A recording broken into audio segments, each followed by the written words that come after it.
আজকে আমরা যে বিষয়গুলো নিয়ে আলোচনা করব, আমরা কারক নিয়ে চর্চা করব। এটা প্রথমেই বলেছি, কারক একটি বিরাট বড় প্রকরণ, একদিনে সমস্ত কভার করা সম্ভব নয়। সেখানে আমরা যেটা মেন যে রহস্যের জায়গাগুলো, যেগুলো আমরা অনেক সময় পড়লেও ঠিকঠাক করে আমাদের মাথায় থাকে না, অথবা আমরা সেইভাবে ভেবে দেখি না, সেই জায়গাগুলো নিয়ে আমরা চর্চা করব। প্রথমে আমরা কারক কাকে বলে সেই নিয়ে চর্চা করে নেব। তারপরে আমরা দেখব যে কর্তৃকারক। আমরা জানি কর্তা মানেই সেখানে প্রথমা বিভক্তি হয় অথবা তৃতীয়া। সেখানে কোন কোন কারকে কি কি বিভক্তি হয় সেই নিয়ে আমরা আজকে চর্চা করব। যেমন আমরা কর্তাতে আমরা যদি ভালো করে দেখি, তাহলে সেখানে আমাদের শুধু কিন্তু প্রথমা বা তৃতীয়া নয়, তার সঙ্গে আমরা একটা বিভক্তিকে যোগ করছি, সেটা হচ্ছে ষষ্ঠী বিভক্তি। কর্তৃকারকে ষষ্ঠীও হয়। কর্মে আমরা জানি দ্বিতীয়া হয়, কিন্তু কর্মে প্রথম বিভক্তিও হয়, দ্বিতীয়াও হয়, এমনকি সমস্ত বিভক্তি হয়, তৃতীয়া, চতুর্থী, পঞ্চমী, ষষ্ঠী, সপ্তমী। তাহলে কর্মকারকে কোথায় তৃতীয়া হয়, কোথায় চতুর্থী হয়, কোথায় পঞ্চমী হয়, কোথায় ষষ্ঠী হয়, কোথায় সপ্তমী হয়। আমাদের একটা বদ্ধমূল ধারণা যে দ্বিতীয়া দেখলেই আমরা কর্ম ভাবি, তৃতীয়া দেখলেই আমরা কর্ণ ভাবি, অথবা চতুর্থী দেখলেই সম্প্রদানের দিকে চলে যায়। কিন্তু তৃতীয়া বিভক্তি থাকলেও সেটা কর্ম হতে পারে, চতুর্থী থাকলেও সেটা সম্প্রদান নয়, সেটা কর্ম হতে পারে। এই যে আমাদের বদ্ধমূল ধারণা যে দ্বিতীয়াই হয়, এই ধারণা থেকে বেরিয়ে আসার জন্যই আজকের আমাদের ক্লাস। তাই কারককে রহস্য বলা হয়েছে। যদিও সাধারণভাবে দ্বিতীয়া হলেও আমরা কিন্তু দেখতে পাই তৃতীয়া, চতুর্থী, পঞ্চমী, ষষ্ঠী, সপ্তমী হয়। তাহলে সেগুলো কোথায় হয় সেগুলো নিয়ে আমরা চর্চা করব। করণ কারকে আমরা জানি তৃতীয়া আর প্রথমা। তৃতীয়াটা আমরা বেশিরভাগ জানি, করণ কারকে প্রথমাও হয়, আবার করণ কারকে পঞ্চমী বিভক্তিও হয়। সম্প্রদান কারকে প্রথমা এবং চতুর্থী হয়, অপাদানে প্রথমা এবং পঞ্চমী।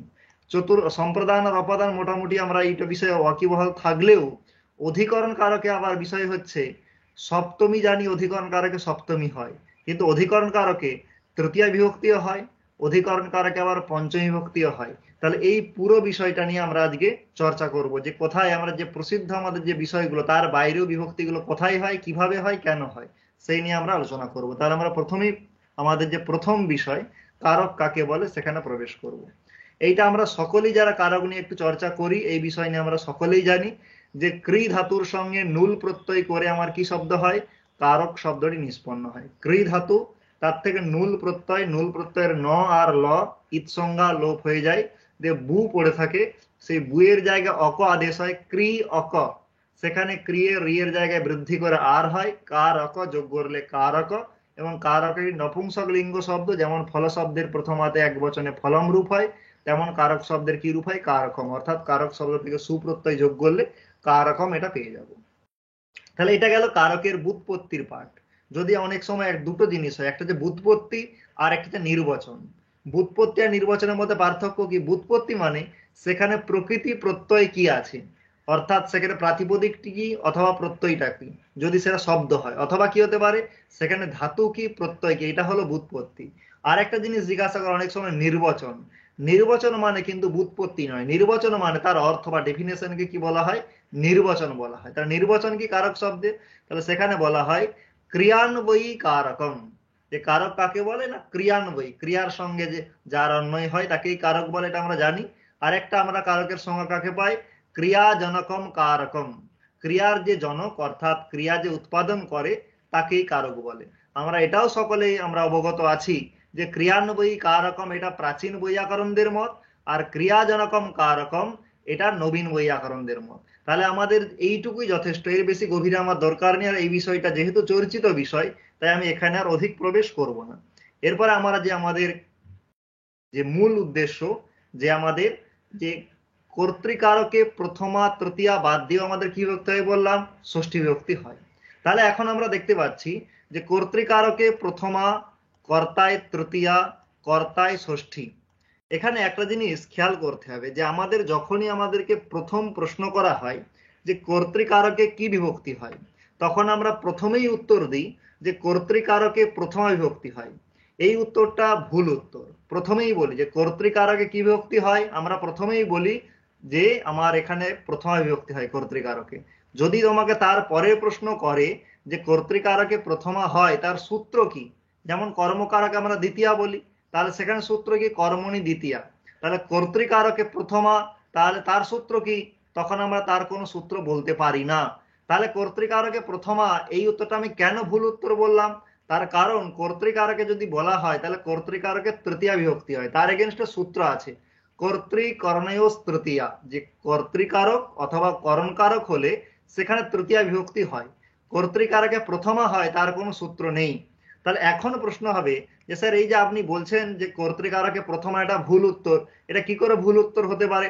আপনি উদাহরণ দেখিয়েছেন রামঃ গ্রামম গচ্ছতি, রাম তো কর্তা, তাহলে সেখানে তো প্রথমা আছে রামঃ, তাহলে কর্তৃকারকে প্রথমা, এটা ভুল উত্তর কেন?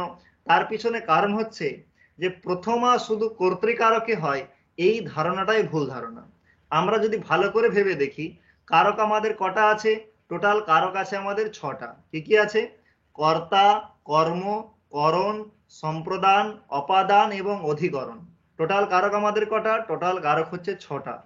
এই ছটা কারকেই প্রথমা হতে পারে, শুধু কর্তাই নয়, ছটা কারকেই কি হতে পারে? প্রথমা হতে পারে। তাহলে কখন প্রথমা হতে পারে আর কখন প্রথমা হবে না, তার জন্য সেখানে বলা হচ্ছে, দেখো এখানে উক্ত কর্তায় প্রথমা। কি কর্তায় বলা হয়েছে? উক্ত কর্তায়। প্রতিটি কারককে দুটি ভাগে ভাগ করা যেতে পারে, একটা উক্ত আর একটা অনুক্ত। তাহলে আমি যদি দেখি কর্তা, কর্ম, করণ, সম্প্রদান, অপাদান, অধিকরণ, এই ছটা কারককে ছয় ছয় 12টা ভাগ করে দেবে। কি করে? কর্তার দুটো ভাগ, একটা উক্ত কর্তা, একটা অনুক্ত কর্তা, একটা উক্ত কর্ম আর একটা অনুক্ত কর্ম, তেমনি উক্তকরণ অনুক্তকরণ, এইভাবে একদম উক্ত অধিকরণ অনুক্ত অধিকরণ। তাহলে এখন প্রশ্ন এই যে আপনি উক্ত অনুক্ত উক্ত অনুক্ত এই যে বারবার বলছেন, এই উক্ত অনুক্ত জিনিসটা কি? তার জন্য আমরা একটু পরের স্লাইডটা দেখে নেব। কি বলা হচ্ছে? উক্ত আর অনুক্ত। প্রথম প্রশ্নে উক্ত কথাটার অর্থ কি? উক্ত কথাটার অর্থ হচ্ছে যেটা বলা হয়েছে। উক্ত শব্দের কি অর্থ? যেটা বলা হয়েছে। আর অনুক্ত মানে যেটা বলা হয়নি। তাহলে দুটো জিনিস, একটা হচ্ছে উক্ত আর একটা অনুক্ত। তাহলে আমি বলছিলাম উক্ত কর্তা, তার মানে যে কর্তাটা বলা হয়েছে। অনুক্ত কর্তা মানে যে কর্তা বলা হয়নি। তাহলে বলা হয়েছে, বলা হয়নি, এর তাৎপর্য কি? এর তাৎপর্য হচ্ছে, এর তাৎপর্য বুঝতে গেলে প্রথমে আমরা একটা লৌকিক বাক্য নিয়ে নেব। দেখো আমাদের নিয়ম হচ্ছে যে একটা অর্থ বোঝাতে একটা শব্দের ব্যবহার হয়, একটা অর্থ বোঝাতে একটা শব্দের ব্যবহার হয়। যেমন ধরে নাও রাম ভাত খাচ্ছে, তাহলে সেখানে রাম ভাত খাচ্ছে, এই যে আমি কথাটা বলছি, তাহলে ভাত বোঝাতে আমি একবারই ভাত শব্দের ব্যবহার করব। আমি বলবো না রাম ভাত ভাত খাচ্ছে, দুবার প্রয়োগ করব না। অথবা একই অর্থ বোঝায় এই রকম দুটো শব্দের আমরা বাক্যে প্রয়োগ করব না। যেমন আমি যদি বলি ঘট নিয়ে এসো, কি বললাম? ঘট নিয়ে এসো, আমি তাহলে সেখানে বলবো না ঘট কলস নিয়ে এসো। কেন বলবো না ঘট কলস নিয়ে এসো? তার কারণ হচ্ছে ঘটও যাকে বোঝায়, কলসও তাকেই বোঝায়। তাই ঘট নিয়ে এসো এটা বললেই পর্যাপ্ত, তাহলে সেখানে আর কলস শব্দের প্রয়োজন নেই। অথবা কলস নিয়ে এসো বললেই আমার মিটে যায়, আমি সেখানে পুনরায় ঘট বলবো না। কারণ একটা অর্থ বোঝাবার জন্য একটা শব্দেরই প্রয়োগ হয়, এটা একদম লোক প্রসিদ্ধ নিয়ম। ঠিক সেরকম ব্যাকরণেও তাই। কেন ব্যাকরণেও তাই? এরপর আমরা একটা শাস্ত্রীয় উদাহরণে আসব। আমরা একটা উদাহরণ নিয়ে নিচ্ছি। রামঃ গ্রামম গচ্ছতি, এটা হচ্ছে বাক্য। রামঃ গ্রামম গচ্ছতি, এখানে গ্রামঃ হয়ে গেছে, এটা ভুল আছে, এখানে গ্রামম হবে, এখানে অনুস্বার হবে, এটা বিসর্গ হয়ে গেছে কোনো কারণে, এটা অনুস্বার হবে। রামঃ গ্রামম গচ্ছতি, এই যে বাক্যটা আছে, এখানে আমরা ক্রিয়াপদ কি পাচ্ছি? গচ্ছতি। যদি ভালো করে দেখি গচ্ছতি মানে কি? গচ্ছতি মানে হচ্ছে যাচ্ছে। ভালো, এই জায়গাটা একটু ভালো করে শুনবে, এই জায়গাটা একটু ক্রিটিক্যাল জায়গা আছে। গচ্ছতি মানে কি? যাচ্ছে। এবং এই জায়গাটা যেটা আছে, এই জায়গাটা শুধুমাত্র আমাদের যে মানে পরীক্ষার জন্য এরকম নয়, বিভিন্ন জায়গায় আমাদের ইন্টারভিউতে কারকের জিজ্ঞাসা করলে এই জায়গাটাতে আসেই ঘুরে ফিরে। তাই এই জায়গাটা খুব ইম্পর্টেন্ট একটা জায়গা। তাহলে গচ্ছতি মানে কি? গচ্ছতি মানে যাচ্ছে। তাহলে গচ্ছতি মানে যাচ্ছে, এটা যেমন বোঝাচ্ছে তেমন এটাও বোঝাচ্ছে একজন যাচ্ছে। যদি গচ্ছতঃ বলা হতো তাহলে যেমন যাচ্ছে বোঝাচ্ছে, তেমন দুজন যাচ্ছে এটা বোঝাচ্ছে। তাহলে এই যে একজন দুজন, এটা কাকে বোঝাচ্ছে? কোন কারককে বোঝাচ্ছে? দেখো কর্তাকে বোঝাচ্ছে, যে একজন কর্তা যাচ্ছে। অথবা গচ্ছতঃ বললে দুজন কর্তা যাচ্ছে। তাহলে এখানে গচ্ছতি, এখানে কর্তা অর্থটা বুঝছি কি করে? তার কারণ হচ্ছে এই যে এখানে তি প্রত্যয়টা থাকে, যে তিন প্রত্যয় যেটা হয়, তার অর্থ হয়, তার অর্থ হচ্ছে কর্তা। তার কি অর্থ? কর্তা অর্থ। এই তি প্রত্যয়ের কি অর্থ? কর্তা অর্থ। তাহলে এই তি প্রত্যয় কাকে বোঝায়? কর্তাকে বোঝায়। গম ধাতুর অর্থ যাওয়া আর তি প্রত্যয়ের অর্থ কর্তা। তাহলে গচ্ছতি মানে ওর জন্য বুঝতে পারি যে একজন যাচ্ছে। তি যেমন এক সংখ্যাকে বোঝায় তেমন কর্তাকেও বোঝায়, ওর জন্য বুঝতে পারি যে একজন কর্তা যাচ্ছে। গচ্ছতাও মানে দুজন কর্তা যাচ্ছে। তাহলে এই তি প্রত্যয়ের অর্থ কর্তা। তাহলে যদি ভালো করে দেখি এই বাক্যেতে রামঃ গ্রামম গচ্ছতি, এই বাক্যে তিনটে ইউনিট আছে। কি কি আছে? কর্তা, কর্ম, ক্রিয়াপদ। কর্তাকে কে যাচ্ছে? রাম। তাহলে রাম হচ্ছে কর্তা। কর্ম কি? গ্রাম। ক্রিয়া কি? যাচ্ছে। তাহলে এখানে ভালো করে দেখো যে রাম গ্রাম যাচ্ছে, এইখানে কর্তাকে রাম। তাহলে কর্তা বোঝাবার জন্য কি বিভক্তি আছে আমাদের ব্যাকরণে? কর্তৃকর্ণয় তৃতীয়া। যে কর্তা যদি থাকে সেটা বোঝাতে তৃতীয়া বিভক্তি হয়, করণ যদি হয় সেটা বোঝাতে তৃতীয়া বিভক্তি হয়। তাহলে এখানে রামকে, রাম কর্তা। তাহলে রাম যদি কর্তা হয়, সেই কর্তা বোঝাতে এখান থেকে কি হওয়া উচিত ছিল? তৃতীয়া বিভক্তি হওয়া উচিত ছিল। যদি তৃতীয়া বিভক্তি হয় তাহলে রূপ কি হবে? রামেন। কিন্তু এখানে দেখো রামেন নেই, তার বদলে কি আছে? রামহ আছে। কেন রামহ এখানে আছে? তার কারণ হচ্ছে এখানে কর্তা উক্ত, তাই উক্ত কর্তায় প্রথমা হয়েছে। এখানে কর্তা উক্ত কিভাবে হলো? দেখো গচ্ছতি আমি একটু আগেই বললাম, গচ্ছতি এখানে তি এর অর্থ কি? তি এর অর্থ কর্তা। তাহলে কর্তা বোঝাবার জন্য অলরেডি তি প্রত্যয় আছে, তাই সেই কর্তাকে আবার বোঝাবার জন্য এখানে তৃতীয়া বিভক্তির আনার কোনো দরকার নেই। আমি একটু আগেই বলছিলাম যে ঘট নিয়ে আসো বললেই হয়ে যাবে, ঘট কলস নিয়ে এসো দুবার বলার দরকার নেই। তেমন তি এর দ্বারা কর্তা অলরেডি বুঝিয়ে দিয়েছে, তাই কর্তাকে বোঝাবার জন্য আবার রাম শব্দ থেকে তৃতীয়া বিভক্তি করার কোনো দরকার নেই। কারণ কর্তাকে বোঝাতে হলেই, যদি কর্তা কারো দ্বারা বোঝা না হয়, কর্তা যদি কারো দ্বারা বলা না হয়, তখনই কি হবে? তৃতীয়া হবে। ওর জন্য বলা হয় উক্ত কর্তায় প্রথমা, অনুক্ত কর্তায় তৃতীয়া। অর্থাৎ কর্তা যখন উক্ত হয়নি, কারো দ্বারা বলা হয়নি, তখনই কি হবে? তৃতীয়া বিভক্তি হবে। আর এই যে বললাম না যে যে কোনো অর্থটা প্রতিপাদন যদি একটা শব্দের দ্বারা হয়ে যায় তখন দ্বিতীয়বার তার প্রয়োগ করা হয় না। সেই জন্যই একটা ন্যায় আছে, উক্তার্থানাম অপ্রয়োগঃ। কি ন্যায় আছে? উক্তার্থানাম অপ্রয়োগ। উক্তার্থ মানে কি? যার অর্থ উক্ত হয়েছে তার আর প্রয়োগ হয় না। দেখো কর্তা বোঝাতে দুটো ইউনিট হতে পারে, একটা গচ্ছতির তি প্রত্যয় কর্তাকে বোঝাতে পারে, আর একটা রামের তৃতীয়া বিভক্তি যদি করা হতো রামেন, সেই তৃতীয়া বিভক্তি কর্তাকে বোঝাতে পারতো। তাহলে এখানে তি যেহেতু অলরেডি কর্তাকে বুঝিয়ে দিয়েছে, তাই কর্তা তি প্রত্যয়ের দ্বারা উক্ত হয়েছে মানে বলা হয়েছে, তাই এখানে উক্ত কর্তায় প্রথমা হয়েছে। তাই এখানে কি হয়েছে? উক্ত কর্তায় প্রথমা হয়েছে। তাহলে কারকের নিয়মই হলো যে উক্ত অনুক্ত ভেদে আমরা প্রতিটা কারককে কয় প্রকার বলেছিলাম? দু প্রকার বলেছিলাম। তাহলে উক্ত কর্তা, অনুক্ত কর্তা। তাহলে কর্তা যদি উক্ত হয় তাহলে কি হবে? প্রথমা হবে। অনুক্ত হলে কি হবে? তৃতীয়া হবে। ঠিক আরো পাঁচটা যে কর্তা আছে, সেই কারক যদি উক্ত হয়ে যায়, সেই কারকগুলো যদি একবার উক্ত হয়ে যায় তাহলে সেখানে প্রথমা বিভক্তি হয়, অন্য বিভক্তি হয় না। তার মানে উক্ত কর্তাতেও প্রথমা হয়, উক্ত কর্মেও প্রথমা হয়, উক্ত করণেও প্রথমা হয়, উক্ত সম্প্রদানেও প্রথমা, উক্ত অপাদানেও প্রথমা, উক্ত অধিকরণেও প্রথমা। তাহলে যদি আমরা ভালো করে দেখি কারক প্রকরণে কেন এগুলো আমরা মানে পড়ছি না, কেন সূত্র কেন এলো না যে উক্ত কর্ম হলে প্রথমা, উক্ত করণ হলে প্রথমা, তার কারণ হচ্ছে কারক প্রকরণে অনুক্ত হলে কি হবে সেই বিষয়টা বলা আছে। কারণ কারক, যে কোনো কারক উক্ত হলে তাতে প্রথমাই হয়, তার জন্য একটা বচনই যথেষ্ট। তার জন্য একটা বচন আছে অভিহিতে প্রথমা, একটা বার্তিক আছে। অভিহিত মানে উক্ত, অভিহিত মানে কি? যেটা বলা হয়েছে। উক্ত মানেও কি? যেটা বলা হয়েছে অথবা কথিত, একই সব পর্যায়বাহী শব্দ। অভিহিত হোক, উক্ত হোক, কথিত হোক, যদি কারো দ্বারা একবার বলা হয়ে যায় তাহলে সেটার বোঝানোর জন্য নতুন আর কোনো বিভক্তি সেখানে হবে না। তাই সেখানে কি হবে? প্রথমা বিভক্তি হবে। সেখানে কি বিভক্তি? প্রথমা। তাই যে কারো কি হোক না কেন তাতে প্রথমাই হয়। তাহলে উক্ত কর্তাতেও প্রথমা, উক্ত কর্মেও প্রথমা, উক্ত করণেও প্রথমা, উক্ত সম্প্রদানেও, উক্ত অপদানে, উক্ত অধিকরণে। অনুক্তে কি হয়? তার জন্য সূত্র কর্তৃকর্ণীয় তৃতীয়া, তার অর্থ করা হয় উক্ত অনুক্ত কর্তা অনুক্ত কর্ণে তৃতীয়া। কর্মণি দ্বিতীয়া, তার অর্থ কি? অনুক্ত কর্মে দ্বিতীয়া। তাহলে উক্ত কর্মে প্রথমা হয়। তার জন্য দেখো তার পাশে আমি একটা বাক্য দিয়েছি, রামেণ গ্রামঃ গম্যতে। এটা হচ্ছে মানে কর্তৃবাচ্যে। সেই বাক্যের যদি কর্মবাচ্যে করি তাহলে রূপ হয়ে যায় আমার রামেণ গ্রামঃ গম্যতে। এখানে ভালো করে দেখো, রামের দ্বারা গ্রাম যাওয়া হচ্ছে। তাহলে যাই হোক না কেন, কর্তাকে রাম, কর্মকে গ্রাম, ক্রিয়াপদ কি? এখানে যাওয়া গম্যতে, তাহলে এখানে রামে নয়, এখানে দেখো তৃতীয়া হয়েছে। গ্রাম এখানে আবার দেখো কর্ম হওয়া সত্ত্বেও এখানে প্রথমা হয়েছে। গম্যতে এখানে কি এটা কি, এটা ক্রিয়াপদ, তাহলে এখানে হঠাৎ করে কেন তৃতীয়া হলো, এখানে কেন হলো না, অথবা এখানে কেন প্রথমা হলো? তার পিছনে যুক্তিটা লুকিয়ে আছে কোনখানে, না যেখানে বলা হলো যে যদি কারক উক্ত হয়ে যায় তাহলে সেখানে কি হয়, প্রথমা হয়।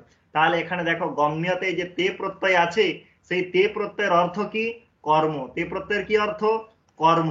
ওর জন্য এই বাক্যের এই যে বাচ্যটা বলা হয়, এই বাচ্যটাকে কর্মবাচ্য বলা হয়। কি বাচ্য বলা হয়, কর্মবাচ্য। কেন কর্মবাচ্য বলা হয়, তার কারণ এখানে ক্রিয়াপদের যে আমাদের প্রত্যয় আছে, সেই প্রত্যয়টার অর্থ কর্ম। প্রত্যয়ের অর্থ যা হয় সেই অনুসারেই নাম হয়। যখন প্রত্যয়ের অর্থ কর্তা হয় তখন সেই বাক্যকে বলা হয় কর্তৃবাচ্য। যখন প্রত্যয়ের অর্থ কর্ম হয় তখন তাকে বলা হয় কর্মবাচ্য। যখন প্রত্যয়ের অর্থ ভাব হয় তখন বলা হয় ভাববাচ্য। তাহলে এখানে তে প্রত্যয় দ্বারা কে বলা হয়েছে, কর্ম বলা হয়েছে। তাহলে এখানে উক্তকে কর্ম। তাই এখানে গ্রাম কর্ম হওয়া সত্ত্বেও এখানে দেখো কর্মণি দ্বিতীয়া দিয়ে দ্বিতীয়া হয়নি। কেন হয়নি, কারণ গ্রাম এখানে অনুক্ত কর্ম নয়, গ্রাম উক্ত কর্ম। কার দ্বারা উক্ত হলো, বলা হলো না এই তে প্রত্যয় আছে তার দ্বারা কি হয়েছে, উক্ত হয়েছে। তাই এখানে উক্ত কর্মে কি হয়ে গেছে, প্রথমা। আর রামের এখানে তৃতীয়া কেন হলো, তার কারণ এখানে কর্তা অনুক্ত, তাই অনুক্ত কর্তায় তৃতীয়া হয়েছে। অনুক্ত কেন, কারণ কর্তা কার দ্বারা বলা হয়নি, এখানে তে প্রত্যয় তো কর্ম, কর্তা নয়। তাই এখানে কি, এখানে কর্তা উক্ত হয়নি, তাই অনুক্ত কর্তা হওয়ার জন্য কি হয়েছে, তৃতীয়া বিভক্তি হয়েছে। তাহলে আমরা দেখতে পেলাম যে কর্তা কর্ম করণ যাই হোক না কেন, যদি উক্ত হয় তাহলে সেখানে কি হবে, প্রথমা হবে। আমি এর জন্যই এখানে বলেছিলাম যে উক্ত কর্তায় কি বিভক্তি হয়, প্রথমা বিভক্তি হয়। শুধু উক্ত কর্তায় নেই, আমরা যতগুলো কারক পাবো সব জায়গাতে একই কথা ব্যবহার হবে। উক্ত কর্মে প্রথমা, উক্ত করণে প্রথমা, উক্ত সম্প্রদানে প্রথমা, উক্ত অপাদানে প্রথমা, উক্ত অধিকরণে প্রথমা। তাহলে যদি উক্ত হয়, সেই উক্ত হয় মানে যদি বলা হয়ে যায় কারো দ্বারা, তাহলে সেখানে বাই ডিফল্ট প্রথমা বিভক্তি হয়, অন্য বিভক্তিগুলো হয় না। বাদ বাকি যে দ্বিতীয়া তৃতীয়া এগুলো কি, সেই কারককে বোঝাবার জন্য আসে। কিন্তু যদি সেই কারক অন্য কারো দ্বারা অলরেডি বোঝানো হয়ে যায় তাহলে সেইখানে আবার সেই বিভক্তি দেওয়ার পুনরায় দরকার নেই। তার জন্য সেখানে বাই ডিফল্ট কি বিভক্তি হয়, প্রথমা বিভক্তি হয়। তার জন্য বলা হচ্ছে উক্ত কর্তায় প্রথমা। তাহলে এখন প্রশ্ন হচ্ছে যে এই যে বলা হলো, তাহলে এখন কার দ্বারা বলা হয়, এর জন্য কারক প্রকরণে একটা বচন পাওয়া যায়, অভিধানম চ প্রায়ণ তিং কৃত তদ্ধিত সমাসৈহি। তিং প্রত্যয়ের দ্বারা বলা হতে পারে, কৃত প্রত্যয়ের দ্বারা বলা হতে পারে, তদ্ধিত প্রত্যয়ের দ্বারা বলা হতে পারে, সমাসের দ্বারা বলা হতে পারে। এই তিং কৃত তদ্ধিত বা সমাসের দ্বারা যদি কারক অলরেডি বলা হয়ে যায় তাহলে সেই কারক বোঝাবার জন্য কর্মে যেমন দ্বিতীয়া হবে না, তখন প্রথম হয়ে যাবে, করণে তৃতীয়া হবে না। কারণ তখন অলরেডি কারো দ্বারা হলতিং এর দ্বারা, নাহলে কৃতের দ্বারা, নাহলে তদ্ধিতের দ্বারা, নাহলে সমাসের দ্বারা বলা হয়ে গেছে। তাই সেখানে কি হয়ে যায়, বাই ডিফল্ট প্রথমা হয়ে যায়। তাহলে প্রথমা কোথায় হয়, যেখানে বলা হয়ে গেছে অন্য কারোর দ্বারা, তখন একটা বিভক্তি যোগ করতে হবে। কারণ বিভক্তি যোগ না করলে সেটা পদ হবে না, আর পদ না হলে তার প্রয়োগ করা যাবে না। তাই সেখানে কি বিভক্তি যোগ করে দেওয়া হয়, প্রথমা বিভক্তি যোগ করে দেওয়া হয়। তাই কারক যাই হোক না কেন সেটা যদি উক্ত হয় তাহলে প্রথমা। উক্ত না হলে কি হবে, তার জন্য কারক প্রকরণে বিস্তরে ব্যাখ্যা করা আছে কর্মণি দ্বিতীয়া, যে কর্ম যদি অনুক্ত হয় দ্বিতীয়া হবে। উক্ত কর্মে বলা নেই কিছু, করণ যদি অনুক্ত হয় তার জন্য তৃতীয়া। উক্ত করণে বলা নেই, উক্ত করণে কি হবে, প্রথমাই হবে। উক্ত সম্প্রদানে প্রথমা, অনুক্ত সম্প্রদানে তার জন্যই চতুর্থী সম্প্রদানে। অপাদানে পঞ্চমী, সেটা অনুক্ত অপাদানের জন্য। সপ্তমী অধিকরণে চ, সেটা অনুক্ত সপ্তমীর জন্য। কারণ উক্ত যদি হয় তার জন্য একটা বার্তিকী আছে, অভিহিতে প্রথমা। আর এটা বার্তিকের দ্বারা, যদি সূত্রের দ্বারা কোনো জায়গায় প্রথমা করতে হয় তাহলে প্রাতিপদিকার্থ লিঙ্গ পরিমাণ বচন মাত্রে প্রথমা। জগতে যত প্রথমা হয় তার জন্য পাণিনি দুটি সূত্রই করেছেন, একটি প্রাতিপদিকার্থ লিঙ্গ পরিমাণ বচন মাত্রে প্রথমা, আর একটি সম্বোধনে চ। তাই সম্বোধন হলে সেখানে সম্বোধনে চ সূত্রের দ্বারা হবে। বাদ বাকি জায়গায় যত প্রথমা আছে সব প্রথমা প্রাতিপদিকার্থ লিঙ্গ পরিমাণ বচন মাত্রে প্রথমা এর দ্বারাই হয়ে যাবে। অথবা যেহেতু সেহেতু উক্ত, তার জন্য তুমি যদি বলতে চাও তাহলে অভিহিতে প্রথমা, এই বার্তিকের দ্বারা প্রথমা বললেও কোনো দোষ নেই। কারণ প্রথমা সেখানেই হয় যদি উক্ত হয়, উক্ত না হলে আবার প্রথমা হবে না। উক্ত না হলে সে কর্তাই হোক, কর্মই হোক, করণই হোক, সম্প্রদানই হোক, অপাদানই হোক, অধিকরণই হোক, যদি উক্ত হয় তবেই প্রথমা হবে, অভিহিত হয় তবেই প্রথম হবে, কথিত হয় তবেই প্রথম হবে, না হলে হবে না। তাই অভিহিতে প্রথমাই বার্তিকের দ্বারা হোক অথবা প্রাতিপদিকার্থ লিঙ্গ পরিমাণ বচন মাত্রে প্রথমা এই সূত্রের দ্বারাই হোক। তাই অনেক জায়গায় প্রশ্ন থাকে এরকম, দশরথ ইতি রাজা আসিত, তাহলে এখানে যদি প্রশ্ন অনেক জায়গায় লিখে দেয় ইতি যোগে প্রথমা এর দ্বারা প্রথমা হয়েছে, ইতি যোগে প্রথমা এর দ্বারা প্রথমা হয়নি, ওখানে প্রাতিপদিকার্থ লিঙ্গ পরিমাণ বচনমাত্রের প্রথমা ওর দ্বারাই প্রথমা হয়েছে, অথবা অভিহিতে প্রথমা ওর দ্বারাই প্রথমা হয়েছে। তাহলে ইতি যোগে প্রথমা এরকম লেখা থাকে কেন? এইরকম লেখা এই কারণেই থাকে, ওখানে ইতি যে নিপাতটা আছে তার দ্বারা এখানে উক্ত হয়ে গেছে বলে উক্তে প্রথমা, তাই সেটা ইতিযোগে প্রথমা এরকম কোনো পাণিনির কোনো সূত্র নেই বা কাত্তায়নের কোনো বার্তিকও নেই। তাই প্রথমা হলে তুমি প্রাতিপদিকার্থ লিঙ্গ পরিমাণ বচনমাত্র প্রথমা এটার দ্বারা বলবে, অথবা অভিহিতে প্রথমা, ঠিক আছে। আর সম্বোধন হলে সম্বোধন, তার বাইরে প্রথমার জন্য ব্যাকরণে কোনো সূত্র নেই, ঠিক আছে। তাই প্রথমা হলে এই দুটো জায়গাতেই খেয়াল করতে হবে। তাহলে এখানে আমার যে গ্রামহ গ্রামম গচ্ছতি, তাহলে বলে তিঙের দ্বারা উক্ত হতে পারে, তাহলে এখানে তিঙের দ্বারা কর্তা উক্ত হয়েছে, তাই এখানে উক্ত কর্তায় কি হয়ে গেছে প্রথমা। এখানে তিঙের দ্বারা কর্ম উক্ত হয়েছে, কর্তা উক্ত হয়নি, তাই অনুক্ত কর্তায় তৃতীয়া। এখানে দেখো কর্ম ছিল গ্রাম, তাহলে এখানে তিঙের দ্বারা কর্তা উক্ত হয়েছে, কর্ম উক্ত হয়নি, তাই অনুক্ত কর্মে দেখো এখানে দ্বিতীয়া হয়েছে। এখানে আবার যদি দেখো এখানে তিঙের দ্বারা কর্ম উক্ত হয়েছে, তাই এখানে কর্মণি দ্বিতীয়া দিয়ে দ্বিতীয়া হলো না, কারণ কর্মণি দ্বিতীয়া দিয়ে দ্বিতীয়া অনুক্ত হলেই হয়। এখানে তো কর্ম উক্ত বলা হয়েছে, কার দ্বারা বলা হয়েছে? তে প্রত্যয়ের দ্বারা কর্ম অর্থ বলা হয়েছে, তাই উক্ত কর্মে কি হয়ে গেছে প্রথমা হয়ে গেছে। তাহলে এখানে প্রথমা কোন সূত্র দ্বারা হলো? প্রাতিপদিকার্থ লিঙ্গ পরিমাণ বচনমাত্রে প্রথম, অথবা অভিহিতে প্রথমাই বার্তিকের দ্বারা হলো। তাহলে যদি আমার উক্ত হয় তাহলে সেখানে কি হবে? প্রথমা হবে, তাই যেই কারো কি হোক না কেন। তাহলে এখানে আমরা রামহ গ্রামম গচ্ছতি, এরপরে মনে করে দেখো আমি যে প্রশ্নটা করেছিলাম যে কর্তৃকারকে কি বিভক্তি হয়, এই যে প্রথমেই বললাম প্রথমা হয়, এটা ভুল উত্তর। কর্তৃকারকে হয় প্রথমা। যদি তোমাকে জিজ্ঞাসা করা হয় কর্তৃকারে কি বিভক্তি হয়, তুমি তাহলে বলবে তৃতীয়া বিভক্তি হয়। যদি তোমার মনে হয় প্রথমা বলবো, তাহলে এইভাবে প্রশ্নটা তোমাকে প্রতি প্রশ্ন করতে হবে যে কর্তৃকারে কি বিভক্তি হয়, এর দুটো উত্তর হতে পারে। যদি উক্ত হয় তাহলে প্রথমা, অনুক্ত হলে তৃতীয়া। কারণ যদি আমি একদম ডিরেক্ট বলি কর্তৃকারকে প্রথমা হয়, তাহলে আমাকে যদি সূত্র জিজ্ঞাসা করা হয় কর্তৃকারকে প্রথমা হয়, এরকম কোন সূত্র নেই। কারণ প্রথমা সমস্ত কারকেই হয়, সেই কারক যদি উক্ত হয়। তাই কর্তৃকারকে নরমাল উত্তর তৃতীয়া। তাহলে আমি বলতে পারি প্রথমা, তাহলে আমাকে এইটা ভেঙে বলে দিতে হবে যে উক্ত কর্তাই প্রথমা আর অনুক্ত কর্তাই তৃতীয়া। তার জন্য বলছিলাম যে কর্তৃকারকে প্রথমা, এটা কি উত্তর? ভুল উত্তর। কারণ শুধু কর্তৃকারকে নয়, উক্ত কর্তৃকারকে প্রথমা হতে পারে, কারণ কর্তৃকারকে প্রথমার জন্য কোনো সূত্র নেই। অনুক্ত কর্তায় আবার কি হয়? ষষ্ঠী হয়। ভালো করে দেখো, যখন তিঙের প্রয়োগ থাকে, কার প্রয়োগ থাকে? তিং প্রত্যয়। রামহ গ্রামম গচ্ছতি, রামেন গ্রাম গম্যতে, দুটোই তিং প্রত্যয় আছে। যখন তিং প্রত্যয়ের প্রয়োগ থাকে তখন সেখানে হলে প্রথমা হবে, না হলে তৃতীয়া হবে। উক্ত হলে প্রথমা হবে আর অনুক্ত হলে তৃতীয়া হবে। তাহলে রামহ গ্রামম গচ্ছতি, যদি রামহ তলায় দাগ থাকে, তাহলে আমাকে যদি কারক বিভক্তি নির্ণয় করতে দেওয়া হয়, তাহলে আমি কি নির্ণয় করব? কারক বিভক্তির নির্ণয় করতে গেলে আমাকে চারটে জিনিস খেয়াল রাখতে হবে। প্রথম প্রশ্ন কি? বিভক্তি। প্রথম প্রশ্ন হচ্ছে বিভক্তি কি? তা রাম এখানে প্রথম বিভক্তি। সূত্র কি? প্রাতিপদিকার্থ লিঙ্গ পরিমাণ বচনমাত্রে প্রথমা। কারক কি? কর্তা। সূত্র স্বতন্ত্র কর্তা। রামেন গ্রাম গম্যতে, রামেন বিভক্তি কি? তৃতীয়া। কোন সূত্র? কর্তৃকারণে তৃতীয়া। মানে কি কারক? না কর্তৃকারক। সূত্র স্বতন্ত্র কর্তা। তাহলে রামেন এখানে তৃতীয়া দেখেই আমি যেন মনে না করি যে তৃতীয়া মানে কি কারক? করণ কারক, এরকম মনে করা চলবে না। কারণ তৃতীয়া হলেই যে করণ হবে এরকম নয়, কারণ তৃতীয়া কর্তাতেও হয়। আমি যদি ভালো করে দেখি রামেন গ্রাম গম্যতে, এই বাক্যটা রামের দ্বারা গ্রাম যাওয়া হচ্ছে, রাম কোনোভাবেই করণ হয় না। কারণ করণ বলতে কি বুঝি? কোনো বস্তু বা কোনো সামগ্রী। যেমন রাম কুঠার দিয়ে গাছ কাটছে, কুঠার করণ হতে পারে। রাম হাত দিয়ে ভাত খাচ্ছে, হাত করণ হতে পারে, পা করণ হতে পারে, চোখ হতে পারে, নাক হতে পারে। একটা ব্যক্তি কখনো করণ হতে পারে না। তাই রাম কখনো কি হবে না? করণ হবে না। তাই তৃতীয়া দেখলেই করণ, এই ধারণা থেকে আমাদের বেরিয়ে আসতে হবে। তাহলে রামে না গ্রাম গম্যতে, তাহলে বাক্যে যদি অর্থ দেখি, তাহলে রামের দ্বারা গ্রাম যাওয়া হয়েছে, তাহলে গ্রামটা যাচ্ছে কি? রাম। তাহলে কর্তাকে রাম। তাহলে তৃতীয়া কেন হলো? না অনুক্ত কর্তায় এখানে তৃতীয়া।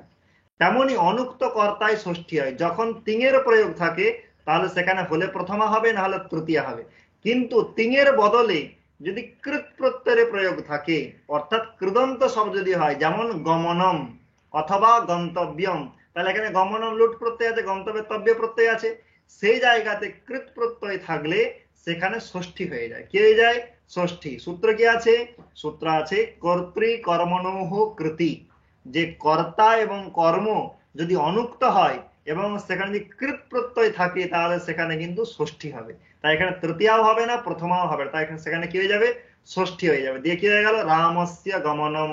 তাহলে রামস্য তোলাই দাগ, তাহলে এখানে বিভক্তি ষষ্ঠী বিভক্তি, সূত্র কর্তৃকর্মণুঃ কৃতি, কারক, তাহলে মনে হবে এখানে ষষ্ঠী বিভক্তি আছে, কারক কোথায়, না এখানে কারক আছে, রাম কি কর্তা, গমন, এই গমন ক্রিয়াটা কে করছে, রাম করছে, তাহলে কর্তাকে রাম, সূত্র কি স্বতন্ত্র কর্তা, তাহলে এখানেও কিন্তু কর্তৃকারক আছে এবং তার সূত্র স্বতন্ত্র কর্তা, বিভক্তি কি ষষ্ঠী, তার সূত্র কি, এখানে ষষ্ঠী শেষে দ্বারা ষষ্ঠী নয় কিন্তু কর্তৃকর্মণুঃ কৃতি।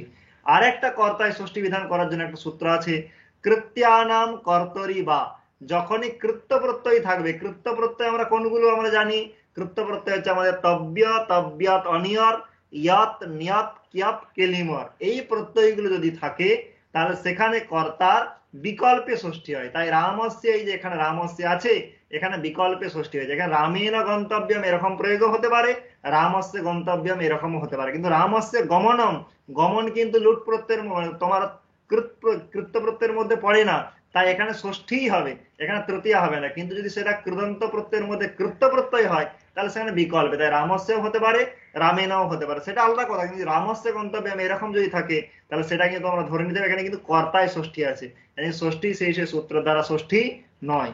তাহলে এই গেল আমাদের কর্তৃকারকে, যে আমাদের তিনটে বিভক্তি হয়, একটা হচ্ছে প্রথমা, একটা তৃতীয়া, আর একটা ষষ্ঠী। তাহলে আমাদের কি আসছে, কর্মকারক আসছে। এরপরে দেখো আমরা আসছি, কর্মকারক এমন একটা কারক যেখানে সমস্ত বিভক্তি হয়, কর্মকারকে প্রথমাও হয়, কর্মকারকে দ্বিতীয়া, তৃতীয়া, চতুর্থী, পঞ্চমী, ষষ্ঠী, সপ্তমী। এবার একটা একটা করে দেখবো কখন কোনটা হয়। রামেনা গ্রামহ গম্যতে, এই বাক্যটা আমি একটু আগেই দেখালাম, গ্রামহ এখানে প্রথমা কেন হয়েছে, কারণ এখানে উক্ত কর্মে প্রথমা হয়েছে, কার দ্বারা হয়েছে, উক্ত কর্মে, কারণ তে প্রত্যয়ের অর্থ কি, কর্ম, তাহলে তে প্রত্যয়ের দ্বারা কর্ম অলরেডি বলা হয়ে গেছে, তাই এখানে উক্ত কর্মে প্রথমা হলো, মানে কোন সূত্রের দ্বারা, অভিহিতে প্রথমা, এই বার্তিকের দ্বারা, অথবা প্রাতিপদিকার্থ লিঙ্গ পরিমাণ বচন মাত্র প্রথমা। তাহলে কর্মকারকে প্রথমা, এই নিয়ে কোনো সন্দেহ নেই, কারণ কর্মকারক যদি উক্ত হয় সেখানে প্রথমা হয়ে যাবে। কর্মকারক যদি অনুক্ত হয় তাহলে সেখানে দ্বিতীয় হয়ে যাবে, তার জন্য প্রসিদ্ধ সূত্র আছে কর্মণি দ্বিতীয়া। তাহলে যেমন বলা হচ্ছে রামঃ গ্রামম গচ্ছতি, রামঃ গ্রামম গচ্ছতি, রামেণ গ্রামঃ গম্যতে, গ্রামঃ তলে যদি দাগ থাকে, আমাকে যদি বলা হয় কারক নির্ণয় করতে, কিভাবে নির্ণয় করব, তাহলে গ্রামঃ বিভক্তি কি, প্রথমা বিভক্তি, সূত্র কি প্রাতিপদিকার্থ লিঙ্গ পরিমাণ বচন মাত্রে প্রথমা, কারক কি কর্মকারক, সূত্র কি কর্তৃপ্সিততম কর্ম। এখানে প্রথমা দেখলেই কিন্তু এটা কর্তা এরকম ভাবলে হবে না, কারণ গমন, রাম গ্রামে যাচ্ছে, কোথায় যাচ্ছে, গ্রামে, তাই গ্রাম কর্ম, তাই এখানে উক্ত কর্মে প্রথমা হয়েছে, তার মানে এখানে স্বতন্ত্র কর্তা দিয়ে কর্তৃকারক হয়েছে এরকম নয়, এখানে কারকটা কর্মই আছে, তাহলে প্রথমা হলো কেন, কারণ কর্মটা উক্ত বলে। তাহলে রামঃ গ্রামম গচ্ছতি, তাহলে গ্রামের তোলায় দাগ, তাহলে এখন কর্ম এখানে কি অনুক্ত, কারণ তি প্রত্যয় দ্বারা একটা কর্তৃবাচ্য বাক্য আছে, তাই তীর অর্থ কি কর্তা, তাহলে এখানে কর্তা উক্ত হয়েছে, কর্ম উক্ত হয়নি, তাই অনুক্ত কর্মে কি হয়ে যায়, দ্বিতীয় বিভক্তি হয়ে যায়, কার দ্বারা, কর্মণি দ্বিতীয়া এই সূত্রের দ্বারা। তাহলে কর্মণি দ্বিতীয় সূত্র কি বলে, যে অনুক্ত কর্মে দ্বিতীয় হয়, তাহলে এখানে কর্ম কার দ্বারা উক্ত হয়নি, কারণ তীর দ্বারা কর্তা উক্ত হয়েছে, কর্ম তাহলে উক্ত হয়নি, অনুক্ত কর্ম, তাই অনুক্ত কর্মের দ্বিতীয়া। তাহলে গ্রামের তলা যদি দাগ থাকে তাহলে বিভক্তি কি, দ্বিতীয় বিভক্তি, সূত্র কর্মণি দ্বিতীয়া, কারক কর্মকারক, সূত্র কর্তৃপ্সিততম কর্ম। তাহলে আমরা দেখতে পেলাম মুক্ত কর্ম হলে প্রথমা হলো, অনুক্ত কর্ম হলে দ্বিতীয় হলো। এই যে দুটো পর্যন্ত গেল, এই দুটো আমাদের কাছে প্রসিদ্ধ, ঠিক আছে, এই দুটো আমাদের কাছে প্রসিদ্ধ।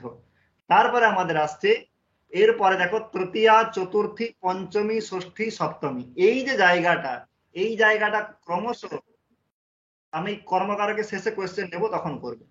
তাহলে আমাদের প্রথমা দ্বিতীয়া, তাহলে এই দুটো আমাদের কাছে প্রসিদ্ধ, যে উক্ত হলে প্রথমা হবে, অনুক্ত হলে কি হবে, দ্বিতীয়া হবে।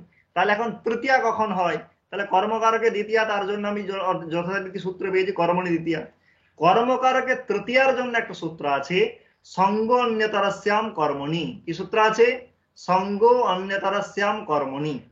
তার তাৎপর্য হচ্ছে সম্পূর্ব জ্ঞা ধাতুর প্রয়োগ থাকলে, সম্পূর্ব জ্ঞা ধাতুর যদি প্রয়োগ থাকে সেখানে কর্মণি, কর্মকারকে তৃতীয়া বিভক্তি হয়, কর্মকারে কি বিভক্তি হয়, তৃতীয়া বিভক্তি হয়। যেমন পিত্রা সঞ্জানিতে, আসলে বাক্যটা ছিল পিতরম সঞ্জানিতে, তাহলে পিতরম সঞ্জানিতে, পিতা কর্ম, তাহলে সেইখানে যেহেতু সম্পূর্বক জ্ঞা ধাতুর প্রয়োগ আছে, তাই অন্যতরস্য মানে বিকল্পে সেখানে তৃতীয়া হয়ে যায়। তাই এখানে পিত্রা এরকম প্রয়োগও থাকে। তাই পিতরম সঞ্জানিতে এরকম প্রয়োগও পাওয়া যায়, পিত্রা সঞ্জানিতে এরকম প্রয়োগও পাওয়া যায়। তাহলে পিতৃ শব্দের তৃতীয়ার এক বচনে কি রূপ হয়? পিত্রা। তাহলে এখানে যখনই আমি তৃতীয়া দেখি তখনই আমার মনে হতে পারে যেখানে কি কারক আছে? কর্ম কারক আছে, অথবা মনে হতে পারে কর্তৃকারক আছে। কিন্তু এখানে দেখো কর্মকারক মানে তোমার কর্ম কারক হবে না, কারণ পিতা একজন ব্যক্তি, কোনো দ্রব্য বা সাধন নয়। 2 নম্বর হচ্ছে কর্তাও হবে না, কারণ সঞ্জানিতে এটা কর্তৃবাচ্যে প্রয়োগ আছে। তাহলে কর্তৃবাচ্যে যদি প্রয়োগ থাকে তাহলে সেখানে তো কর্তা অনুক্ত নয়, কর্তা তো উক্তই, তাহলে এখানে কর্তাও নয়। তাহলে এখানে কর্তাতেও হবে না, কর্ণেও হবে। তাহলে কিসের তৃতীয়া আছে? এখানে কর্মকারকের তৃতীয়া আছে। কারণ একটা বৈশিষ্ট্য হচ্ছে সম্পূর্বক জ্ঞা ধাতুর যে কর্ম, সেখানে তৃতীয়াও দেখা যায়। তাহলে সেখানে পিত্রা, এই যে এখানে সম্পূর্বক জ্ঞা ধাতুর প্রয়োগ আছে বলে পিত্রা এখানে তৃতীয়া থাকা সত্ত্বেও এখানে কি হবে? তৃতীয়া হচ্ছে। তাহলে পিত্রা এখানে যদি কারণ নির্ণয় করতে দেওয়া হয়, তাহলে পিত্রার তলায় যদি দাগ থাকে তাহলে বিভক্তি তৃতীয়া বিভক্তি। কোন সূত্রের দ্বারা? সংজ্ঞ অন্যতরস্যাম কর্মণি, এই সূত্রের দ্বারা তৃতীয়া বিভক্তি। কারক কর্মকারক সূত্র কর্তুরীপ্সিততমম কর্ম। এখানে সংজ্ঞ অন্যতরস্যাম কর্মণি এই সূত্রটা এজন্যই করা হয়েছে যাতে কর্মকারকের তৃতীয়া হয়। না হলে পিতা যেহেতু কর্ম, তাই অনুক্ত কর্মে কি হয়ে যেত? কর্মণি দ্বিতীয়া দিয়ে দ্বিতীয়ায় হয়ে যেত। সেখানে যাতে বিকল্পে তৃতীয়া হয় তার জন্য বলবো সম্পূর্বক জ্ঞা ধাতুর যদি প্রয়োগ থাকে সেটা কর্ম হলেও সেখানে বিকল্পে তৃতীয়া হবে। তার ফলে এখানে সম্পূর্বক জ্ঞা ধাতুর প্রয়োগ আছে, তাই এখানে কি হয়ে গেছে? বিকল্পে তৃতীয়া হয়ে গেছে। তাই তৃতীয়া দেখেই যে আমার কি হবে? কর্তৃ বা কর্ণ এরকম নয়। যদি দেখো সেখানে সম্পূর্বক জ্ঞা ধাতুর প্রয়োগ আছে তাহলে জানবে সেটা কর্তাও নয়, কি নয়? কর্ম, তোমার কর্ণ নয়, কিন্তু সেটা কর্ম। মাত্রা সঞ্জানিতে উদাহরণ দিল, মাত্রা সঞ্জানি, তাহলে এখানে মাত্রা সম্পূর্বক জ্ঞা ধাতুর প্রয়োগ আছে, তাই মাত্রা ওখানে কর্মকারক। সূত্র কর্তৃস্তম কর্ম বিভক্তি তৃতীয়া। সূত্র সঙ্গ অন্যতরস্যাম কর্মণি। এখানে যদি কর্তৃকরণের তৃতীয়া দিয়ে তৃতীয়া করতে পারবো না, কারণ কর্তৃকরণের তৃতীয়া দিয়ে তৃতীয়া তখনই হয় যদি কারকটা কর্তা বা কর্ণ হয়। পিতা তো এখানে কর্ণ নয়, কর্তাও নয়, তাই তাতে যাতে তৃতীয়া হয় তার জন্যই সূত্র আছে সংজ্ঞেয় অন্যতরস্যাম কর্মণি। তাহলে এই সূত্রের দ্বারা কি কারকে হয়? কর্মকারকের তৃতীয়া। তাহলে আমরা জানলাম কর্মকারকের দ্বিতীয়া হয়, কিন্তু এখন জানলাম কর্মকারকের তৃতীয়াও হয়। কখন হয়? যদি সম্পূর্বক জ্ঞা ধাতুর প্রয়োগ থাকে। তাই এটা একদম খুব সাবধানে করতে হবে। পিত্রা সঞ্জানিতে, মাত্রা সঞ্জানিতে এই ধরনের যদি প্রয়োগ থাকে, সম্পূর্বক জ্ঞা ধাতুর প্রয়োগ থাকলে সেটা কর্মে নয়, সেটা কিসে তৃতীয়া? কর্মে তৃতীয়া। তাহলে আমরা কর্মকারকে প্রথমা পেলাম মুক্ত কর্মে, অনুক্ত কর্মে দ্বিতীয়া পেলাম, অনুক্ত কর্মে আবার তৃতীয়াও পেলাম। কখন? যদি সম্পূর্বক জ্ঞা ধাতুর প্রয়োগ থাকে। আবার অনুক্ত কর্মে চতুর্থীয় হয়। অনুক্ত কর্মে কি হয়? চতুর্থীয় হয়। যেমন উদাহরণ দেয়া হচ্ছে, রামঃ বনায় গচ্ছতি, রামঃ বনায় গচ্ছতি। সূত্র আছে গত্যর্থ কর্মণি দ্বিতীয়া চতুর্থ্যৌ চেষ্টায়াম অনধ্বনি। গত্যর্থ কর্মণি অর্থাৎ যদি কোনো গত্যর্থক ধাতু হয় তার যে কর্ম, গত্যর্থক মানে যাওয়া অর্থ বোঝায়। গচ্ছতি, ব্রজতি, চলতি, ইয়াতি, এগুলো সবই গত্যর্থক ধাতু। তাদের যে কর্ম, কর্মে সচরাচর আমরা কি বিভক্তি জানি? দ্বিতীয় বিভক্তি হয়। কিন্তু গত্যর্থক ধাতুর যদি কর্ম হয় সেখানে দ্বিতীয়া যেমন হয় তার সঙ্গে চতুর্থীও হয়। তাই রামঃ বনম গচ্ছতে এরকম যেমন প্রয়োগ হয়, তেমন রামঃ বনায় গচ্ছতি এই ধরনের প্রয়োগও হয়। তাহলে এখানে বনায় এইরকম প্রয়োগ দেখে আমার মনে হতে পারে এখানে সম্প্রদানে চতুর্থী হয়েছে। না, এখানে গচ্ছতি কি গত্যর্থক ধাতু, তাই গত্যর্থ ধাতু হওয়ার জন্য তার যে কর্মবন সেখানেও বিকল্পে কি হয়ে যায়? চতুর্থী হয়ে যায়। তাই রামঃ বনায় গচ্ছতি, বনায়ের তলায় দাগ থাকলেও এখানে বিভক্তি চতুর্থী বিভক্তি। কারক কর্মকারক সূত্র কর্তৃপ্সিততমম কর্ম। তাহলে গত্যর্থ ধাতু যদি কর্ম থাকে তাহলে সে কর্মকারকেও কি হয়? চতুর্থী হয়। রামঃ বনায় গচ্ছতি, অথবা রামঃ গ্রামায় গচ্ছতি, রামঃ কলিকাতায় গচ্ছতি। তাহলে যেখানেই আমার কি থাকবে? গত্যর্থ ধাতু থাকবে, তার কর্মেও কি হয়? চতুর্থী হয়। যেমন গত্যর্থক ধাতুর কর্ম যেমন চতুর্থী হয়, কর্মে বিকল্পে যেমন চতুর্থী হয়, তেমন আরো একটা এখন সূত্র তোমরা পাবে, মন্য কর্মণি অনাদরে বিভাষা অপ্রাণিষু। মন্য ধাতুর যে কর্ম তাতেও বিকল্পে চতুর্থী হয়। কখন? যখন অনাদর বোঝায়, তিরস্কার বোঝায়। যেমন ন ত্বাম তৃণায় মন্যে, তোমাকে আমি তৃণও মনে করি না। নত্বম তৃণম মন্যে এরকম প্রয়োগ হয়, তোমাকে তৃণ মনে করি না। আবার নত্বম তৃণায় মন্যে, তোমাকে ঘাস তৃণের যোগ্য মনে করি না, তার এখানে অনাদর বোঝাচ্ছে, তিরস্কার বোঝাচ্ছে। তাই মন্যে মন্য ধাতুর প্রয়োগ আছে, তাই তারও কর্মে বিকল্পে কি হয়, চতুর্থী হয়। যেমন গত্যর্থক ধাতুর হয়, তেমন মন্য ধাতুরও কর্মের কি হয়, বিকল্পে চতুর্থী। তবে অবশ্যই মন্য ধাতুর কর্মে চতুর্থী সেখানেই হবে যেখানে অনাদর বোঝাবে। তাই এইগুলো যখন তোমরা পড়বে খেয়াল রাখবে যে গত্যর্থ কর্মণি, মন্য কর্মণি, এগুলো সবই কর্মকারকে চতুর্থী বিধান করছে, সম্প্রদানে চতুর্থী নয়। সম্প্রদানে চতুর্থীর জন্য একটাই সূত্র, চতুর্থী সম্প্রদানে, বাদ বাকি চতুর্থীগুলো অন্য অন্য বিষয়। তাই সেখানে গত্যর্থ কর্মণি, মন্য কর্মণি, এগুলো সবই হচ্ছে কর্মকারকে চতুর্থী বিধান করার জন্য। তাহলে কর্মকারকে প্রথমা হলো, দ্বিতীয়া হলো, তৃতীয়া হলো, চতুর্থী হলো, এরপরে কি আসছে, পঞ্চমী আসছে। কর্মকারকে পঞ্চমী বিভক্তিও হয়। কর্মকারক পঞ্চমী সেটা কখন হয়, রাজা প্রাসাদাত প্রেক্ষতে, একটা বার্তিক আছে, ল্যাব লোপে কর্মণ্যধিকরণে চ।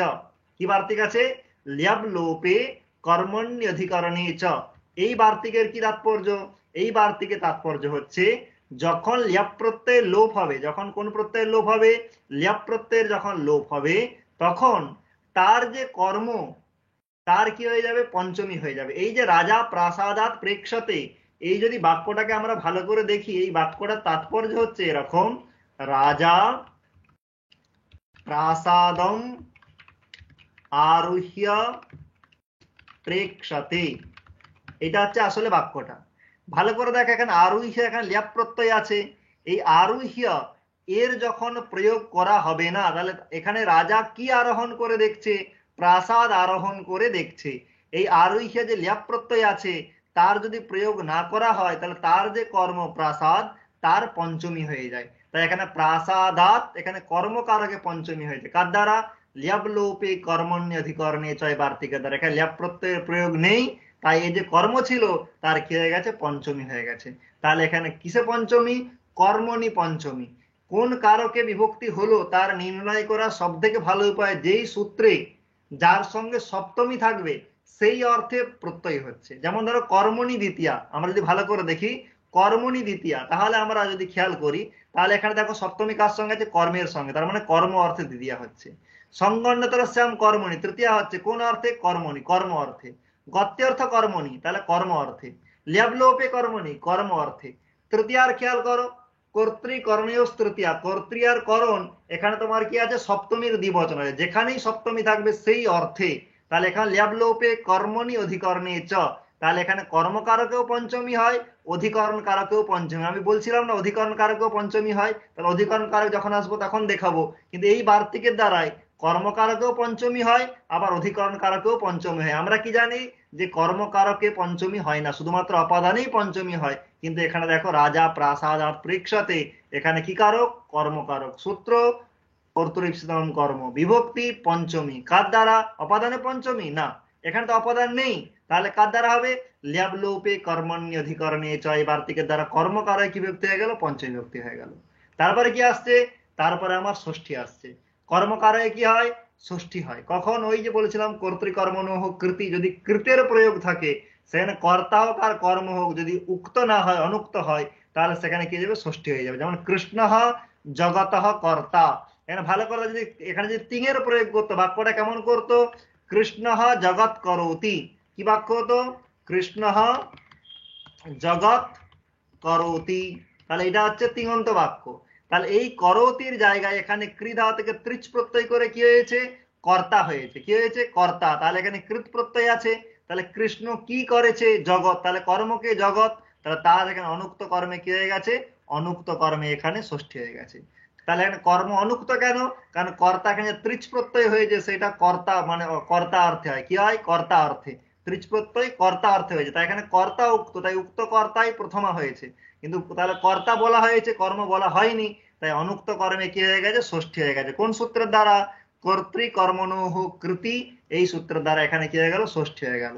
তাহলে কর্মে, উক্ত কর্মে প্রথমা, অনুক্ত কর্মে কর্মণি দ্বিতীয়া দিয়ে দ্বিতীয়া, সংজ্ঞান্যতারা শ্যাম কর্মণি দিয়ে অনুক্ত কর্মে সম্পূর্ব জ্ঞান ধাতুর প্রয়োগ যদি সেখানে থাকে তাহলে তৃতীয়া হবে। গত্যর্থক ধাতুর যদি কর্ম হয় অনুক্ত হলে দ্বিতীয় যেমন হয়, তার সঙ্গে চতুর্থীয় হয়। আবার ল্যাপ প্রত্যয় যদি লোপ থাকে, মানে ল্যাপ প্রত্যয় যার সঙ্গে হয়েছে সেই পদে যদি লোপ থাকে, তার যে কর্ম, তার পঞ্চমী হয়। যদি সেখানে কৃতে কৃদন্ত শব্দের প্রয়োগ থাকে তাহলে সেখানে অনুক্ত কর্ম হলে তার ষষ্ঠী হয়। আবার কর্মকারকে সপ্তমীও হয়। কখন হয় বলছে তস্য ইন বিষয়স্য কর্মণি উপসংখ্যানম, এটাও বার্তিক একটা।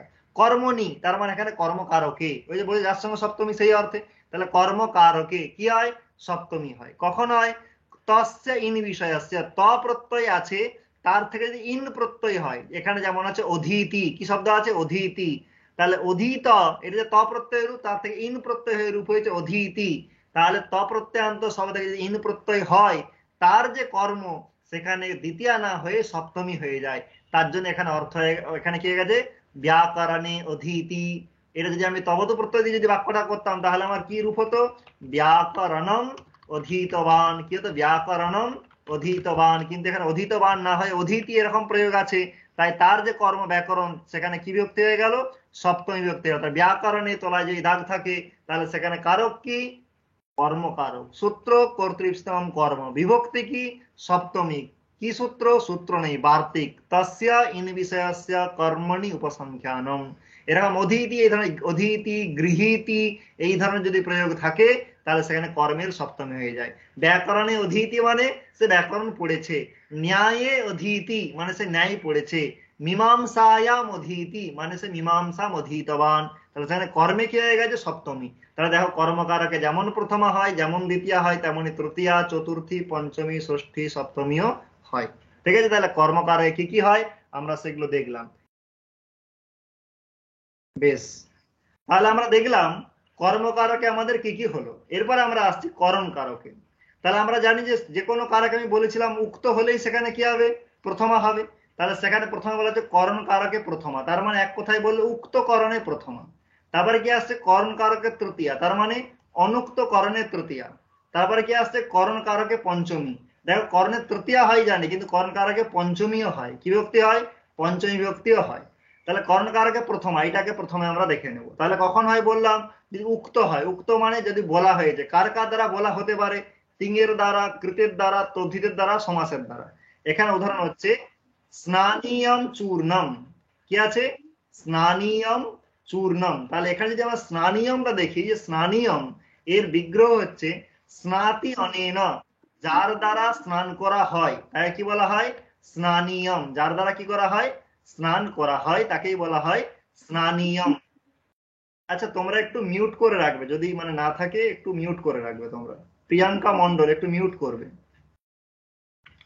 স্নাতি অনেন স্নানীয়ম, তাহলে এখানে দেখো যার দ্বারা স্নান করা হয়, তাহলে এখানে যার দ্বারা, তাহলে এটা কর্ণ বোঝাচ্ছে, তাহলে কর্ণ কারক হলে তৃতীয় হওয়া উচিত ছিল স্নানী এন, এরকম হওয়া উচিত, কিন্তু স্নানীয়ম প্রথমা কেন ফলমের মতো, তার কারণ হচ্ছে এখানে যে অনিয়র প্রত্যয় হয়েছে স্না ধাতু থেকে, সে অনিয়র প্রত্যয় কি বাচ্চা হয়েছে, কর্ণ বাচ্চা, অর্থাৎ অনিয়র প্রত্যয়ের অর্থ অর্থ করণ, তাই অনিয়র প্রত্যয় কৃত প্রত্যয়, তার দ্বারা কর্ণ বলা হয়ে গেছে বলেই এখানে কি হয়েছে প্রথমা হয়। তাহলে এখানে তিঙের দ্বারা উক্ত হয়নি, এখানে কার দ্বারা হয়েছে কৃতের দ্বারা। তিঙের দ্বারা শুধু কর্তার কর্ম উক্ত হয়, বাদ বাকি যে কারক গুলো আছে সেগুলো হলে কৃত, তদ্ধিত অথবা সমাসের দ্বারাই উক্ত হয়, সেগুলো তিঙের দ্বারা হয় না। তাহলে স্নানীয়ম এখানে যে কৃত প্রত্যয় ছিল অনিয়র, তার দ্বারা করণ উক্ত হয়ে গেছে বলেই উক্ত করণে এখানে প্রথমা, কোথায় স্নানীয়ম চূর্ণম এখানে। তাহলে এখানে কি হলো উক্ত করণে প্রথমা। তোমরা যদি সিদ্ধান্ত কৌমুদী দেখো ওখানে এই উদাহরণটা তোমরা পেতে পারো। তারপরে কি আসছে করণ কারকের তৃতীয়া, তাহলে এখানে প্রথমা হবে কার দ্বারা, তাহলে এই যে অভিহিতে প্রথমা এর দ্বারা, অথবা প্রাতিপদিকার্থ লিঙ্গ পরিমাণ বচন মাত্রে প্রথমা এর দ্বারা। তারপরে কি আসছে করণ কারকে তৃতীয়া, কি আসছে করণ কারকে তৃতীয়া, রাম হস্তেন ওদনম খাদতি, রাম কি দিয়ে ভাত খাচ্ছে, হাত দিয়ে ভাত খাচ্ছে। তাহলে আমি বলেছিলাম কোন সামগ্রী বা কোন দ্রব্য যদি হয় তখন সেটাই কর্ণ হয়, তাহলে এখানে ভাত খাওয়ার যেমন সামগ্রী সেটাকে হাত, তাহলে সেই হাতের কি হয়েছে এখানে হাতের তৃতীয়া হয়েছে। কারণ কেন কি, কারণ এই করণ অনুক্ত, উক্ত নয়, কারণ এখানে তি প্রত্যয় দ্বারা কর্তা বলা হয়েছে, তাই উক্ত কর্তা হওয়ার জন্য এখানে প্রথমা হয়েছে, কিন্তু করণ তো কারো দ্বারা বলা হয়নি, কারণ আমি বললাম তিং প্রত্যয় দ্বারা হলে কর্তা উক্ত হবে, নাহলে কর্ম, তাহলে এখানে করণ তো উক্ত হয়নি, তাই অনুক্ত করণে কি হয়েছে তৃতীয়া। কোন সূত্রের দ্বারা, কর্তৃকর্ণেয় তৃতীয়া। তাহলে হস্তে যে তলায় দাগ থাকে কারক কর্ণ কারক, সূত্র সাধকতমম করণম, বিভক্তি তৃতীয়া, সূত্র কর্তৃকর্ণেয় তৃতীয়া। তেমনি করণ কারকে পঞ্চমীও হয়, করণ কারকে যদিও পঞ্চমী হয়, সেগুলো সব শব্দের যে করণ কারকে পঞ্চমী হয় সেরকম নয়। কতকগুলো সিলেক্টেড শব্দ আছে তাদের থেকেই পঞ্চমী হয়। সেই শব্দগুলো কি কি? স্তোক, অল্প, কৃচ্ছ এবং কতিপয়। এই যে চারটে শব্দ, যে স্তোক, অল্প, কৃচ্ছ, কতিপয়, এই শব্দগুলোর থেকে করণ কারকে পঞ্চমীও হয়। পঞ্চমীও হয় মানে এগুলো থেকে করণ কারকে যেমন বাই ডিফল্ট তৃতীয়া হয়, এগুলো থেকে তৃতীয়াও হয়, তেমন আবার পঞ্চমীও হয়। তাই স্তোক শব্দের যেমন প্রয়োগ আছে, দেখো স্তোকাত মুক্ত, এরম প্রয়োগ হয়, স্তোকে না মুক্ত হয় এরকম প্রয়োগ হতে পারে, আবার স্তোকাত মুক্ত হয় এরকমও হতে পারে। স্তোকে না মুক্ত হয় ওখানে তো করণ কারক বোঝাই যাচ্ছে, স্তোকাত মুক্ত হয় এখানেও কি করণ কারক। স্তোকাত যদি তলায় দাগ থাকে কারক, করণ কারক। সূত্র সাধকতমম করণম, বিভক্তি পঞ্চমী। কোন সূত্র দ্বারা? করণী চ স্তোকাল্প কৃচ্ছ কতিপয়স্য অসত্য বচন আছে। দেখো এখানে করণী সপ্তমী আছে, তার মানে করণ অর্থেই হয়েছে, তাহলে এখানে করণ কারকে পঞ্চমী। অথবা যদি বলে অল্পাত মুক্ত, অল্পের জন্য বেঁচে গেছে, তো অল্পাত এখানে অল্প কি করণ, কোন সূত্রের দ্বারা? সাধকতমম করণম, বিভক্তি পঞ্চমী। তাহলে এখানে পঞ্চমী আছে মানে এটা অপাদান কারক, এইরকম মনে করার কোনো কারণ নেই।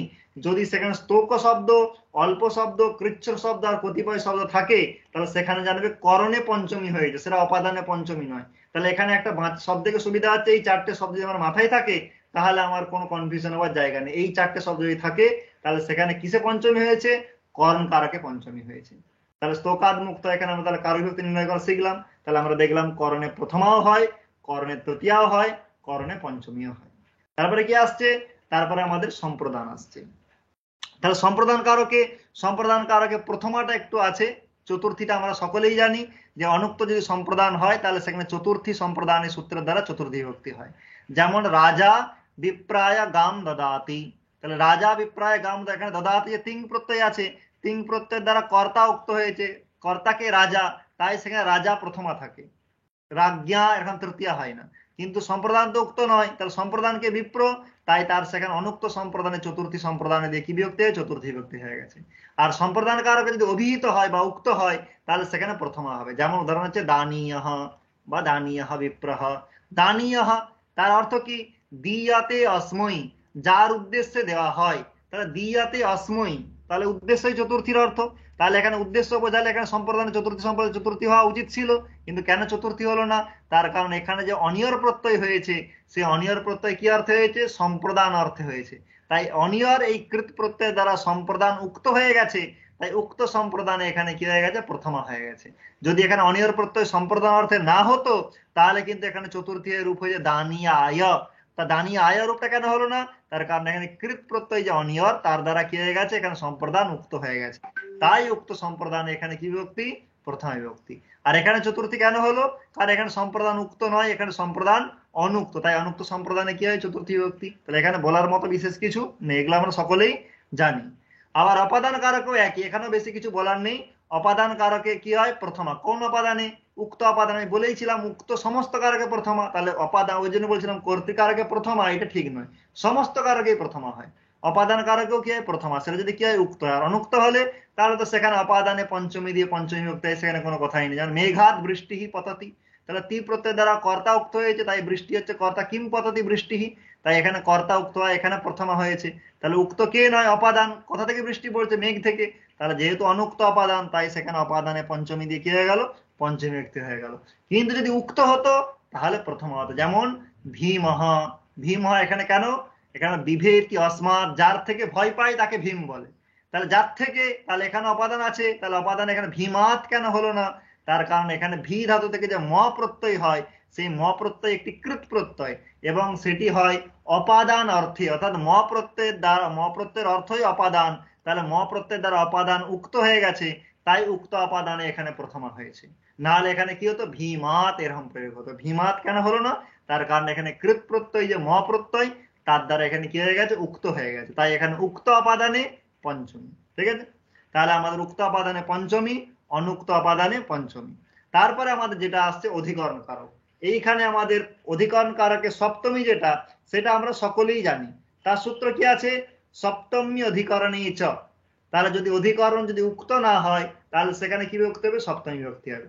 যেমন কটে আসতে, রামহ কটে আসতে, রাম কটে বসে আছে, তাহলে রামহ কটে আসতে, এখানে আসতে যে তিন প্রত্যয় আছে তার দ্বারা কর্তা উক্ত হয়, তাই রামহ এখানে প্রথমা হয়। অনুক্তকে অধিকরণ, কারণ এখানে তিন প্রত্যয়ের অর্থ অধিকরণ নয়, তাই অনুক্ত অধিকরণ, তাই সপ্তমী অধিকরণে চ, তার দ্বারা এখানে কি বিভক্তি হয়ে গেল, সপ্তমী হয়ে গেল। তো রাম কটে আসতে, কটের তলায় দাগ, কারক অধিকরণ কারক, সূত্র আধার অধিকরণম, বিভক্তি সপ্তমী বিভক্তি, সূত্র সপ্তমী অধিকরণে ছ। এই অধিকরণ যদি উক্ত হয় তাহলে সেখানেও প্রথমা হয়, যেমন আমি বলছিলাম অন্যান্য কারকে হয়, যেমন মুকুন্দাস্য ইদম আসিতম, মুকুন্দাস্য ইদম আসিতম, আস ধাতু থেকে ত প্রত্যয় হয়েছে, ত প্রত্যয় রূপ হয়েছে আসিতম। ত প্রত্যয় এখানে অধিকরণ অর্থে হয়েছে। কি অর্থে হয়েছে? অধিকরণ অর্থে। এখানে আসিত শব্দের অর্থ আসন, আসন মানে যাতে বসা হয়। তাহলে ভালো করে দেখো, আসতে অস্মিন, যার উপরে বসা হয়, তাহলে অস্মিন এই যে অধিকরণ বোঝাচ্ছে না, যার উপরে বসা হয়, যেমন কটের উপরে বসা হয় তাই কট অধিকরণ, যার উপরে বসা হয় সে অধিকরণ। তাহলে এখানে অধিকরণ হওয়ার জন্য এখানে অধিকরণের সপ্তমী হওয়া উচিত ছিল, কিন্তু এখানে সপ্তমী না হয় এখানে কি প্রথমা হয়েছে। কেন হয়েছে? কারণ ত প্রত্যয়ের দ্বারা এখানে কি হয়ে গেছে, ত প্রত্যয়ের দ্বারা এখানে অধিকরণ উক্ত হয়ে গেছে, তাই এখানে অধিকরণে ত প্রত্যয় হওয়ার জন্যই এখানে আর সপ্তমী অধিকরণে চ, তার দ্বারা এখানে সপ্তমী হলো না। কারণ সপ্তমী অধিকরণে চ এর দ্বারা অনুক্ত অধিকরণে সপ্তমী হয়, এটা তো উক্ত অধিকরণ।